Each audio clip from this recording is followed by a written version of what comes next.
Now, earlier, there was a request by Congressman Paduano to allow one of our resource persons to deliver a statement before the Quad Committee. And since there are no objections from any members, perhaps we can grant the request. Yes, Congressman Adjong? Yes, it's not an objection, Mr. Chair, but perhaps a suggestion. Would it be prudent, especially for our first-time attendees, to take their oath first so that this committee may be able to establish the veracity and the truthfulness of what they're about to share to this committee? In fact, that is a standard procedure that we require, especially in... they have already, okay. So, if they have already administered their oath and taken their oath, then I will draw that request, perhaps, Mr. Chair. Thank you. Thank Just you, a matter of Congressman. standard procedure. Thank you, Mr. Chair. Yes, Congressman Adjong. Now we proceed. As I stated earlier, there are no objections granting the request of Congressman Paduano to allow former Mayor JADE Mabilog to deliver a statement before the Quad Committee. We will give you a short, your opportunity to deliver your statement, but please make it short because the topic today is actually limited only to POGOs. Please proceed, Mayor JADE Mabilog.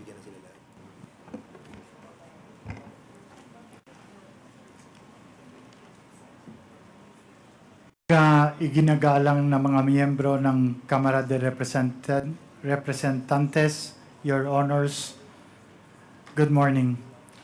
Noong mga nakaraang linggo, nabalitaan ko po ang pagnanais na makapagsalita ako na maging resource person sa hearing ng Quad Committee.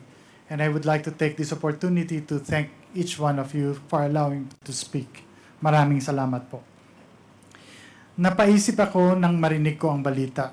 Sabi ko sa sarili, ito na siguro ang tamang pagkakataon na malaya akong kukuha ng lakas ng loob at magsasalita ng katotohanan kahit ako pa ay natatakot at may pangamba sa aking buhay. Una po sa lahat, I declare that I was not and never will be a drug protector. I don't know personally nor did I benefit in any way from any illegal drug personality in Ilo-Ilo or anywhere else.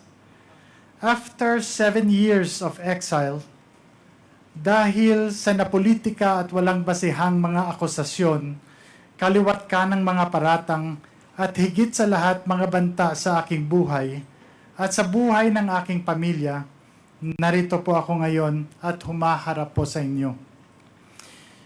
Naging kabataang barangay chairman, number 1 city councilor, vice mayor, at mayor in 2010, 13, and 16. And was fortunate to have been chosen as the top 5 world mayor in 2014. That also included the former president as a nominee. In the campaign against illegal drugs, as mayor and as mandated by law, I am aware of my authority to set local policies and priorities related to crime and drugs. I'm also aware that under the law, the PNP and PDEA handle crime investigation and response, and the combating of drug trafficking and enforcement of drug laws, while the mayor relies on the police and PDEA to implement them. And so when I became mayor, and having made aware that there were existing drug groups in the city, I immediately initiated anti-illegal drug activities, campaign and policies, among others, multiple programs, one of which is to activate the Barangay Anti-Drug Abuse Councils. In 2014 po, according to PDEA, Ilo-Ilo City was the first in the country to have 100% of its BADAC activated. In the 6 years that I have been mayor of Ilo-Ilo City, Ilo-Ilo City consistently received national recognitions from PIDEA and the PNP in the years 2014, 2015, 2016, and even in 2017 for the comprehensive programs including rehab, logistical support to the PNP and PIDEA in their drive against illegal drugs. Since the existence of these drug syndicates in our city was deeply rooted, I relied on the expertise of the local PNP and regional PIDEA to deal with these groups while I focused on the socio-economic programs that would address the root causes of poverty that expose the vulnerable population to cope against the evils of illegal drugs. But all of these efforts were ignored by the Duterte administration. Kung matatandaan po ninyo, nagsimula ang lahat ng ito nung bigla na lamang na isama ang mga pangalan sa PRRD NARCO list ng Administrasyong Duterte. Isang listahan naglalaman ng mga pangalan ng mga kilalang public official na di umano ay sangkot sa illegal na droga, mga paratang na walang basihan, at kahit kailan ay hindi naman napatunayan. As a matter of fact, until today, there are no drug-related cases that have been filed, especially in the legal courts, against me and my person. Pero kung inyong titingnang maigi, isinama ang pangalan ng kalaban sa politika sa isang validated list ng mga drug personalities sa kasunod na PRRD list. Sa kabila ng mga questionableng impormasyon, walang validation o confirmation man lang na ginawa kahit na anumang ahensya ng gobyerno sa Malacanang initiated list. Itong PRRD list di umano ay naging hit list. Sa isang public forum ng PIDEA noong 2018, mismo ang Regional Adjudication Committee o tinatawag na RAC ay nagsabi na wala yung pangalan ko sa kanilang listahan. While in the Ilo-Ilo City Anti-Drug Abuse Council meeting, then PIDEA 6 Regional Director Hil Pabilona and Ilo-Ilo City Police Director Colonel Remus Canieso officially ang nagpatotoo na wala rin ang pangalan ko sa drug list. Ngunit, nanatili ang listahan sa kanilang mga record. Hanggang ngayon, lahat ng mga paratang at akusasyong ibinabato sa akin ay patuloy na sumisira sa aking reputasyon at pati na rin ang reputasyon ng minamahal kong Ilo-Ilo.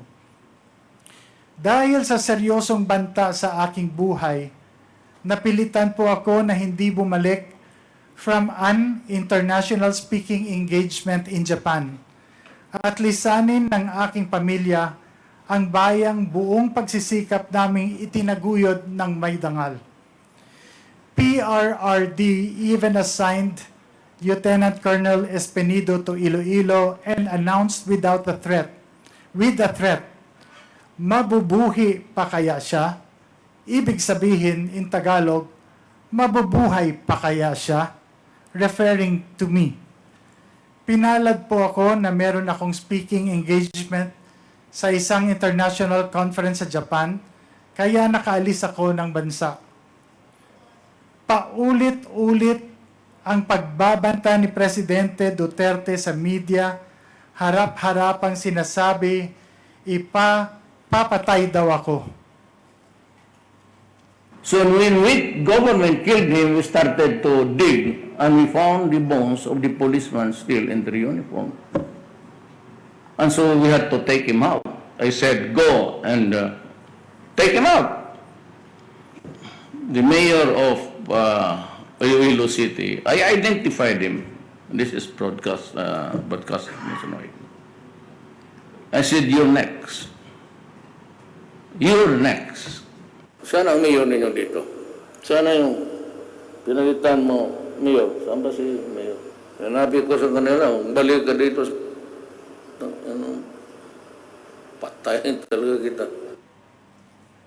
Julius Ronald Pacificador, Hamtek Antique, Jed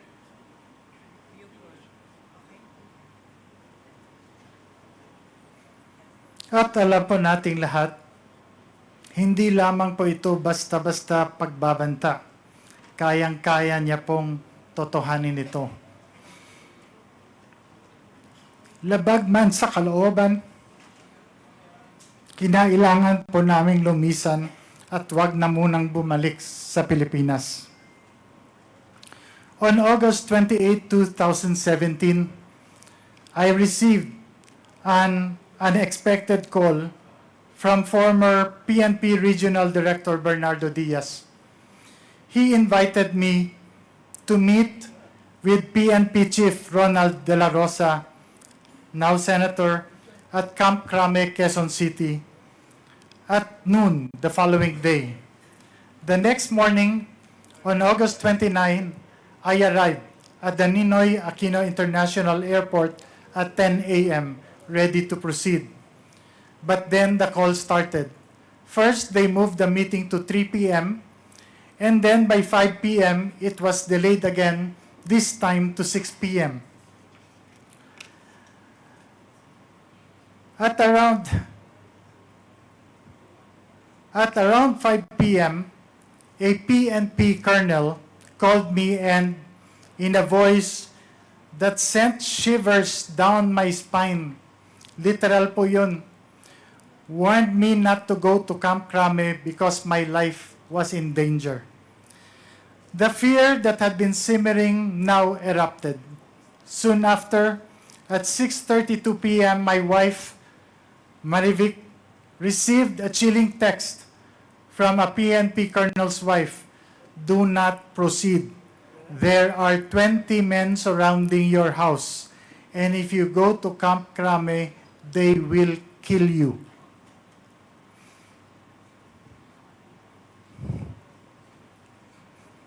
The terror was paralyzing. I couldn't believe it. My life and my family's life was hanging by a thread.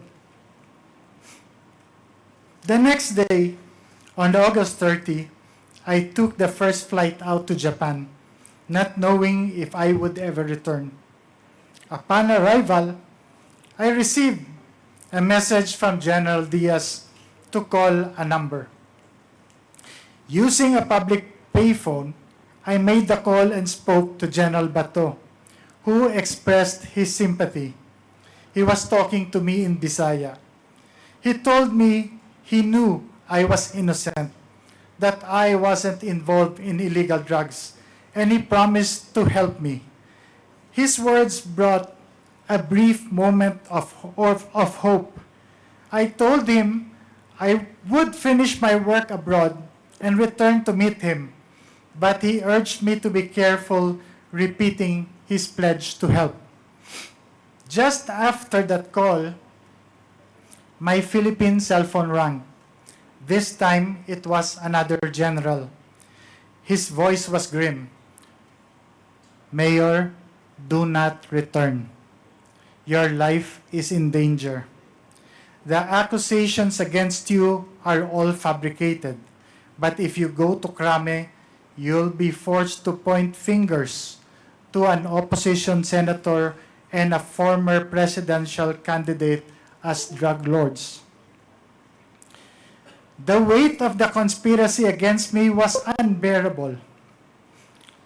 This general couldn't live with the guilt of seeing me killed, he said, and warned me to destroy my Philippine SIM card and phone immediately, and told me because my phone is going to be wiretapped. My hands trembled as I realized how close death had come. I knew then that I was no longer just a target. I was in a battle for my life.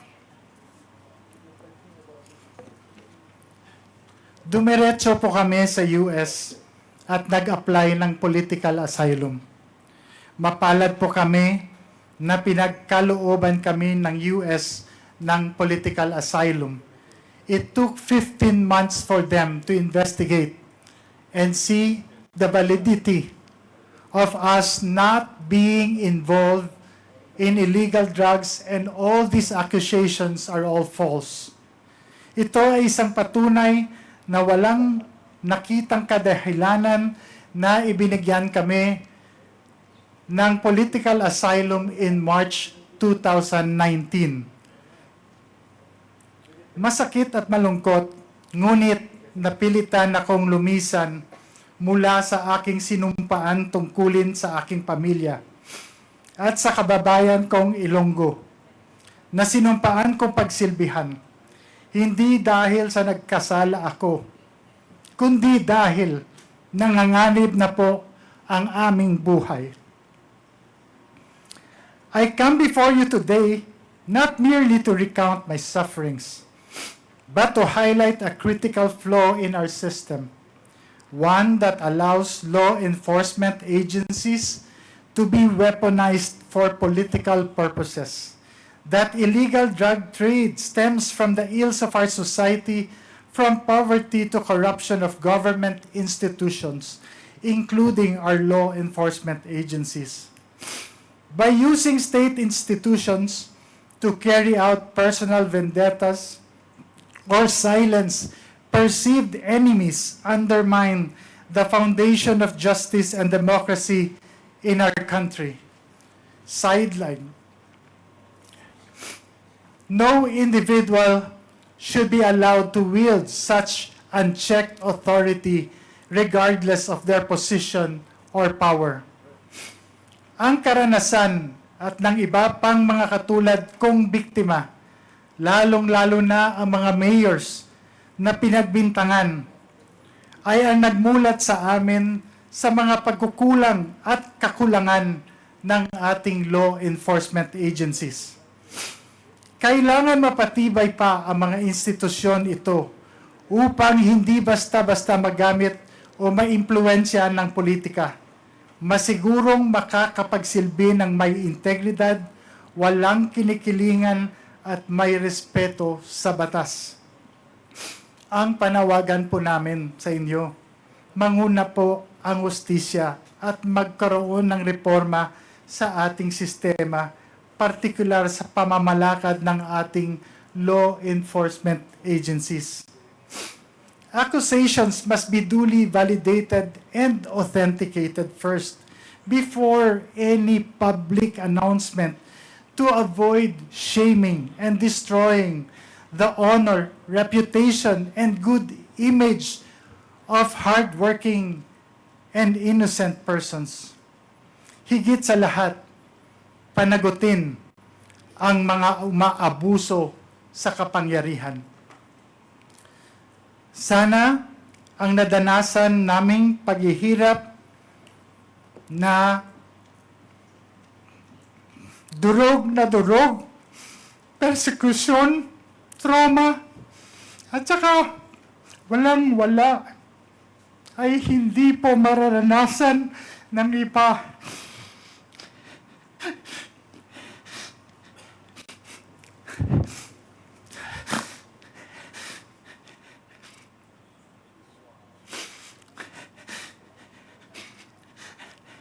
At mananaig ang katotohanan at hindi ang pamumulitika o personal na interes ng ilan.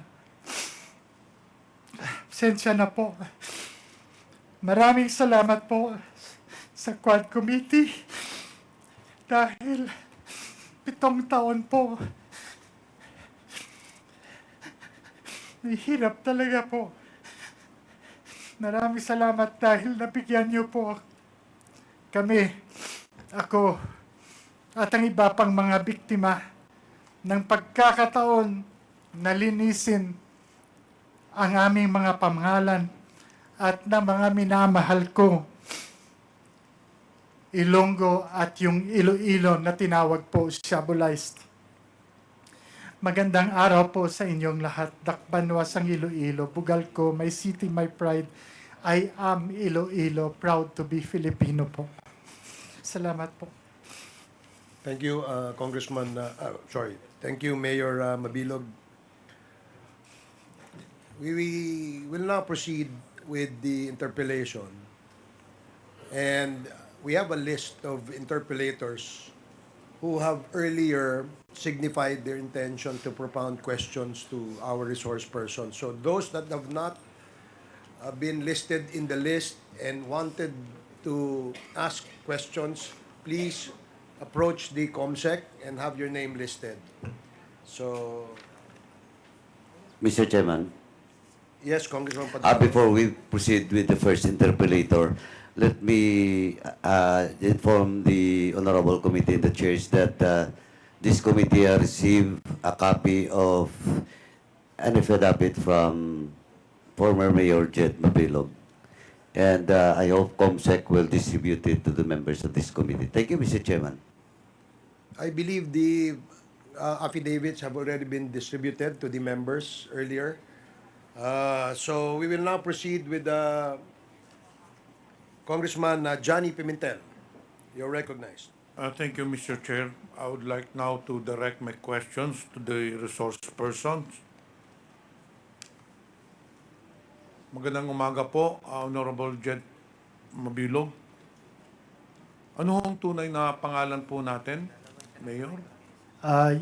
Your Honors, yung tunay na pangalan ko po ay si Jed Patrick Escalante Mabilog. Ano po ang palayaw po natin? Ano ang tawag ng mga kaibigan sa inyo? Your Honors, Jed po. Okay, Jed. Saan ka nakatira ngayon, Jed? Pero siguro for security reasons, ayaw mo munang i-divulge yun, hindi po ba? Opo, Your Honor. Anyway, dito po tayo sa sinumpaang salaysay mo. Meron mo kayong sinubmit o sinumite dito sa komitiba. Ang yung affidavit po ninyo dated September 18, 2024. Hindi po ba? Opo, Your Honor. Ito bang sinumpaang salaysay mo ay pinatotohanan mo ang lahat ng nakalagay dito? Yes, Your Honor. Wala po bang nag-udyok sa'yo? You have done this on your own free will and accord? Yes, Your Honor. So kung mamarapatin po ninyo, isa-isahin ho natin itong sinumpaang salaysay po ninyo. Sa paragraph 1 po, pinakita ho ninyo dito na medyo matagal na po kayo sa politika. Pwede pang isalaysay ninyo sa amin paano kayo napasok sa politika?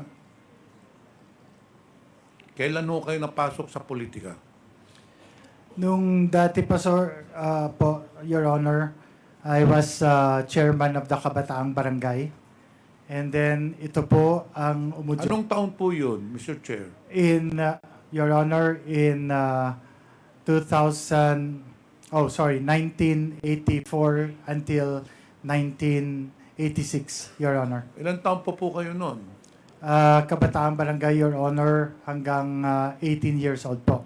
So batang-bata pa po kayo. Anong sunod ho ninyong posisyon sa politika? Your Honor, I was city councilor in the year 2004.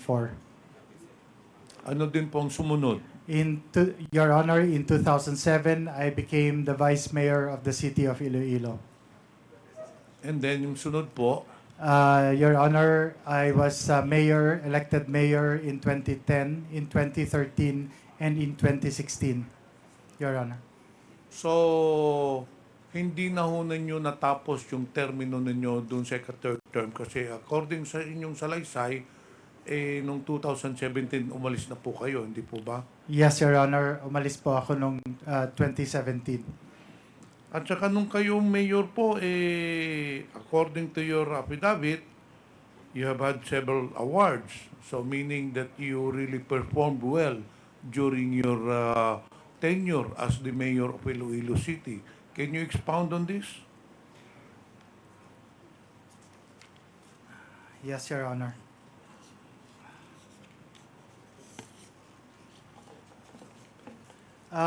Your Honor,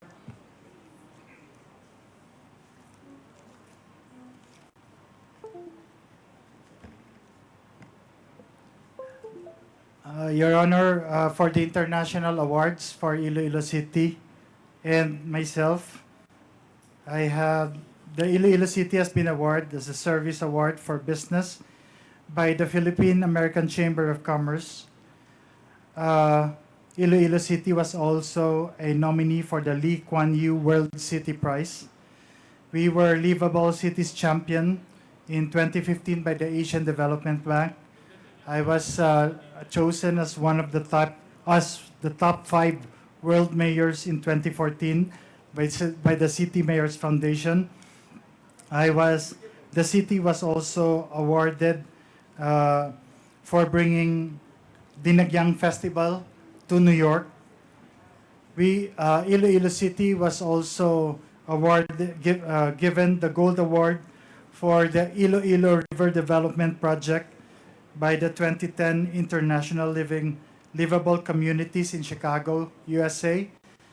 Ilo-Ilo City has the Silver Award for Ilo-Ilo River Development Initiatives, Silver Award for the Ilo-Ilo Dinagyang Festival in the 2011 Livcom Awards, a second in the Thies River Prize Awards in Brisbane, Australia, and was shortlisted as top 77 in the 2012 New 7 Wonder Cities of the World. Those are the international awards, Your Honor. For the national awards, we have 33 national awards, and among which are the being recognized by PIDEA for our anti-illegal drugs campaign, Your Honor, for the years 2014, 2015, 2016, and 2017, Your Honor. Among others, Your Honor, would you like me to read the 33? No, I think Yes, Honor. that is enough. Yes, Mr. Honor. Chair, the fact that the statement of JADE Mabilog has proved that he was indeed a performing mayor. The fact that he has received international awards, local awards, nagpapatunay lang po na ginampanan ni former Mayor JADE Mabilog ang his role and duties and obligations as a mayor. So there is no question, Mr. Chair, based on the awards that he has told us, that he was indeed a good public servant. Ngayon, dito po tayo sa paragraph 3. Kung babasahin ko po at kung pwede, paki-explain po sa amin. Despite my hard work and dedication to public service, I was unjustly and baselessly included in former President Duterte's so-called NARCO list. This inclusion was made without any evidence, investigation, or due process. Mr. Mabilog, Yes, Your sa Honor. tingin ho ninyo, bakit kayo nasali dun sa NARCO list? Thank you, Your Honor. Actually, Your Honors, I really made several attempts to see then President Duterte just to ask kung ano po talaga ang reason kung bakit po ako naisama sa lista. So, Your Honors, So nakausap mo pa si... hindi ko, never ko po siya nakausap. Okay, so tuloy mo. So, gumawa na lang po ako ng assumptions ko for what these reasons are. Kasi there are several instances, Your Honor, that could probably lead to this. Number one, Your Honor, is I am a relative or second cousin of then Senator Frank Drilon. Number two is nung nagkaroon ng rally sa Ilo-Ilo City during the campaign, namatay po yung kanilang nagkaroon sila po ng brownout. And isinisisi po sa mayor sa akin po, Your Honor. Third po, there was an attempt before na gusto niya po makipagkita sa akin during the campaign. But unfortunately, I was not able to meet him because I was on official travel to Manila for a big project, which is the expansion of the national highway.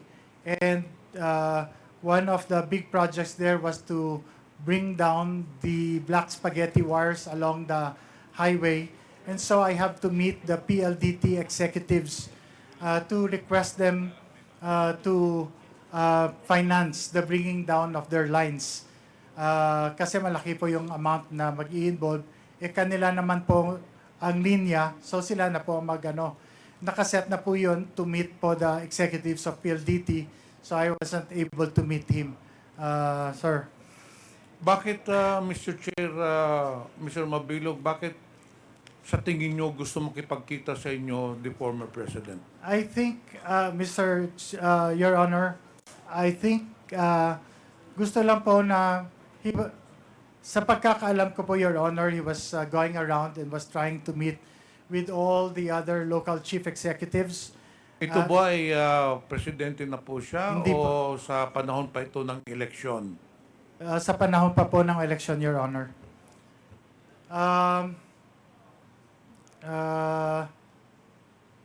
Yung isa pa po, Your Honor, is that Ilo-Ilo City, hindi pa po siya presidente, Your Honor, Ilo-Ilo City was always compared to Davao City. I have here po all the newspaper articles with me that would show that even Solita Monsod compared myself to then Mayor Rodrigo Duterte. So palagi po kino-compare kami po. So again, these are only my assumptions and presumptions, Your Honor, because I never had I never really knew what was the main reason.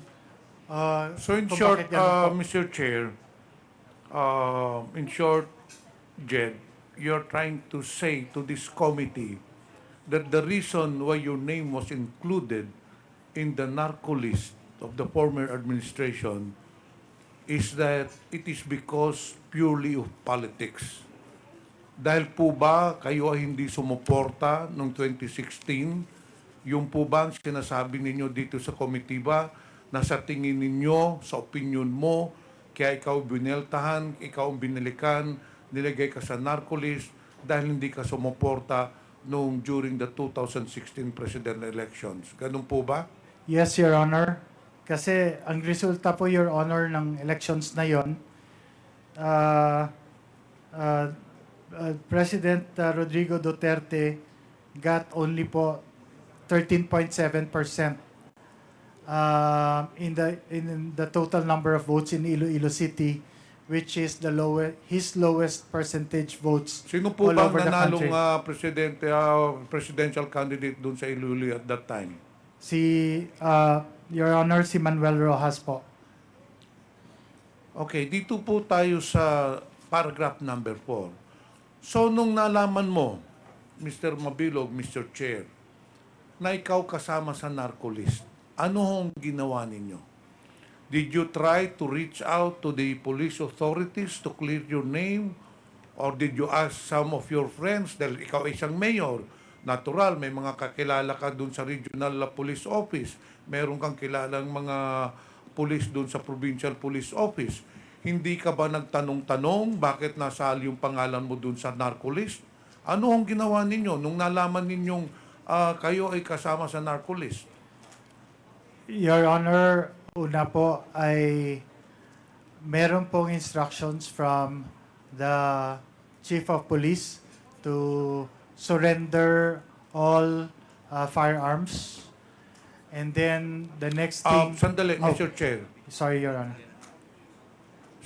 Sinasabi mo ngayon na pinuntahan ka ng chief of police para isurrender ang mga firearms mo. Was this after na ikaw ay nasali sa narco list or before ka nasali sa narco list? After nasali sa narco list. After sa nasali. PRRD narco Okay, list, please Your Honor. proceed.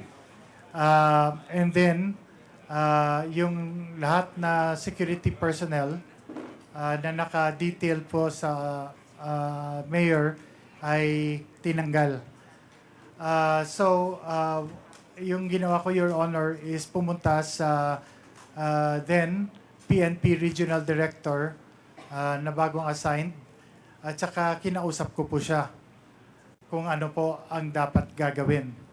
And then I explained to him all these programs that I have undertaken and the city of Ilo-Ilo's programs against illegal drugs.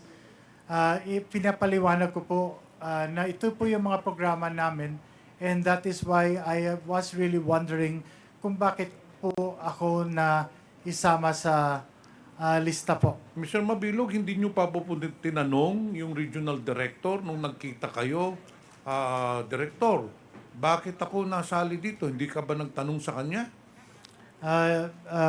Your Honor, I think I did. Kasi yun po, dala-dala ko po ito. Meron po akong compilation po, executive summary of the Ilo-Ilo City Anti-Illegal Drug Programs from 2010 to 2016. Ibinigyan ko po sila ng kopya kasi I always have this. This was a requirement by PIDEA that we submit reports to them annually. So, kumpleto po kami ng data. At saka yun po sinabi ko, Sir, bakit po ako nasali? Bakit po yung Ilo-Ilo ay most shabualized? Na ito po yung mga programa po namin. So anong sagot niya sa iyo, Mr. Chair? Anong sagot sa iyo nung tinanong mo siya, bakit nasali ako sa narco list when in fact I am the one heading the anti-illegal drug campaign in Ilo-Ilo. So anong sagot ng regional director? Your Honor, yung sagot niya po, yung nanggaling sa taas, yung lista, yung in-announce ng Presidente, wala pa pong lista nun, sir, na, Your Honor, na So in short, ibinaba. Mr. Chair, yung binabasihan lang ng regional director doon sa listahan na sinabi ng former president. Doon lang po niya nakuha yung pangalan ninyo without any validation. Ganun po ba? Yes, Your Honor. Dito po sa paragraph 6, Kindly wrap up, Congressman Pimentel. mahaba pa sana ito. Mr. Chair, can I have another 3 minutes na lang? Dito po dito na lang po tayo sa paragraph 7. Since the announcement of my inclusion in this list, I was subjected to repeated threats to my life. Former President Duterte publicly singled me out numerous times. Kailan ho nangyari ito? Yung pinakita ho ninyo? Yes, Your Honor. Meron ka pang binagit dito na during in one forum, ito ba ay pinatotohanan mo? Doon sa isang event na sinabi niya,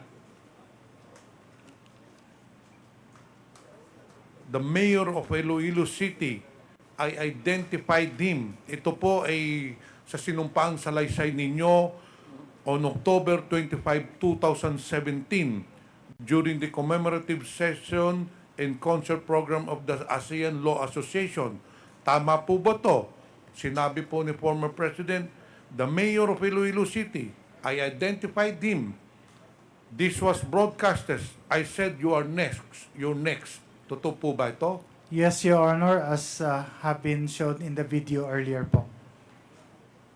So, for several times, nung nandito ka pa sa Pilipinas, you have been threatened by the President, napapatayin ka, you're included in the narco list, and you deny this. Yes, Your Honor. I did deny it, Your Honor. So, Mr. Chair, since my time is up, I just want to establish that indeed, probably or highly likely, Mr. Mabilog was just a victim of unfounded, baseless accusations which was part of the drug war of the former administration. Isa po siya sa mga biktima.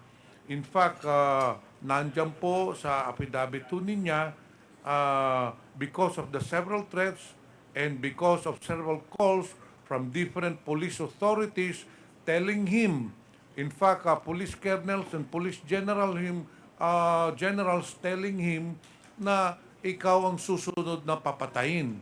And that is why Mr. Jed Mabilog left the country to save his life and to save his family.